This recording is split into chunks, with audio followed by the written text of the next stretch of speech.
bom dia! Seja bem-vindo ao nosso novo episódio de História em 5 Minutos. Hoje nós vamos falar sobre o Código Eleitoral de 1932 e o voto feminino. Sou Mirella. Eu sou Ana Clara. Eu sou Júlia. E eu sou Evelyn. E essa é a minha, a sua, a nossa história. Moving like the speed of sound. Bom, o Código Eleitoral foi o que criou a Justiça Eleitoral, que passou a ser responsável por todos os trabalhos eleitorais. Exemplo, o alistamento, a organização das mesas de votação, a apuração de votos, reconhecimento e proclamação dos eleitos. E uma coisa também é que o ministro da Justiça, Maurício Cardoso, convocou a comissão para a criação do primeiro código, que o código foi instituído pelo decreto do número 21.076, de 24 de fevereiro de 1932, que trouxe avanços políticos e sociais, como o voto feminino, o voto secreto e o sistema de representação proporcional. E também adicionando mais uma coisa à fala de Júlia, é que a legislação eleitoral fez pela primeira vez referência aos partidos políticos, por mais que a candidatura avulsa ainda era admitida. Porém, ainda existia a questão da exclusão por conta do artigo 4, que os analfabetas não possuíam direito do voto.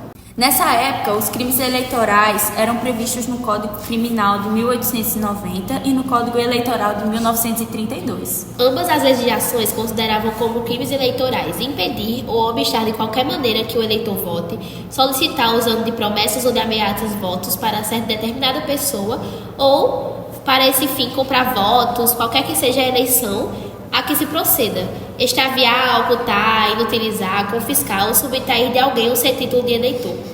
Críticas ao Código Eleitoral de 1932 levaram, em 1935, à promulgação de nosso segundo código, a Lei nº 48 de 1935, que substituiu o primeiro sem alterar as conquistas de até então. E em novembro de 1937, Vargas deu início ao Estado Novo e atingiu a Justiça Eleitoral. Vargas também aboliu os partidos políticos e suspendeu as eleições livres. O primeiro e segundo códigos eleitorais do Brasil estabeleceram inovações revolucionárias que foram resgatadas posteriormente com o Código Eleitoral de 1945.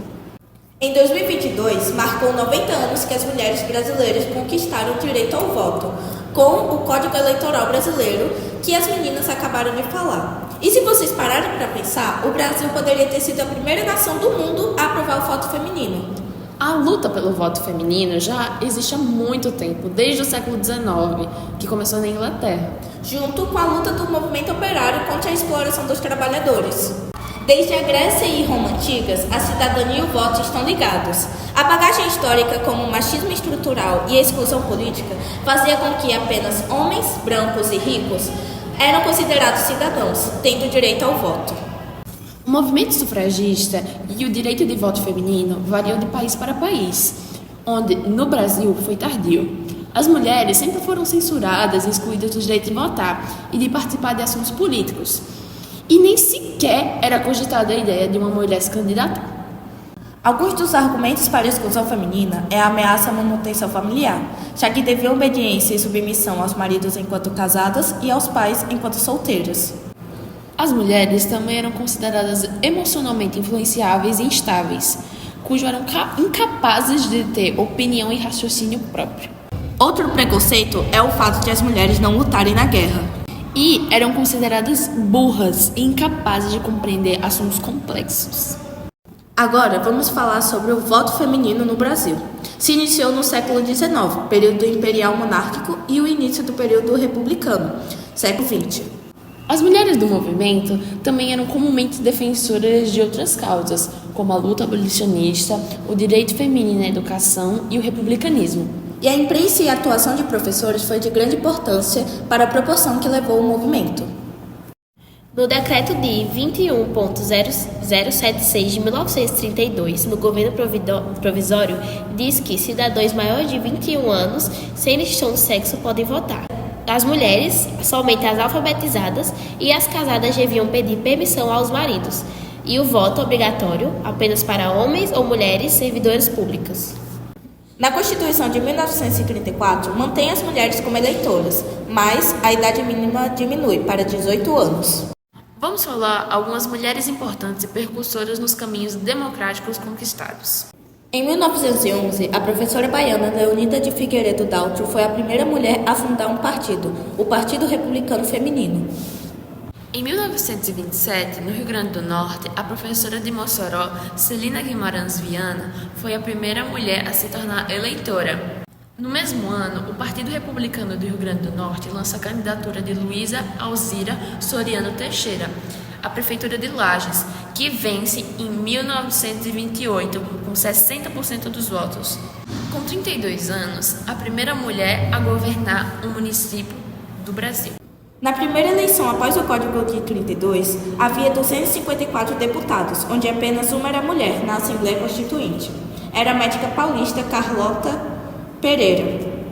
Em maio de 33, a advogada, jornalista e sindicalista alagoana Almerinda Farias Gama foi a primeira mulher negra a conquistar uma cadeira na Assembleia Constituinte e ingressar na política do Brasil. Em 66, a primeira vereadora eleita efetivamente para a Câmara Municipal da Bahia foi Júnia Marise Azevedo Coutinho, a mais votada como deputada estadual em Minas Gerais. Em 1990, foi uma das primeiras senadoras eleitas diretamente. E para finalizar, em 2005, Dilma Havana Rousseff foi a primeira ministra-chefe da Casa Civil e em 2010 se tornou a primeira mulher a ser presidenta do Brasil. E esse foi o episódio de hoje da série História em 5 Minutos. Espero que tenham gostado e deixe a gente fazer uma pergunta. Pode história?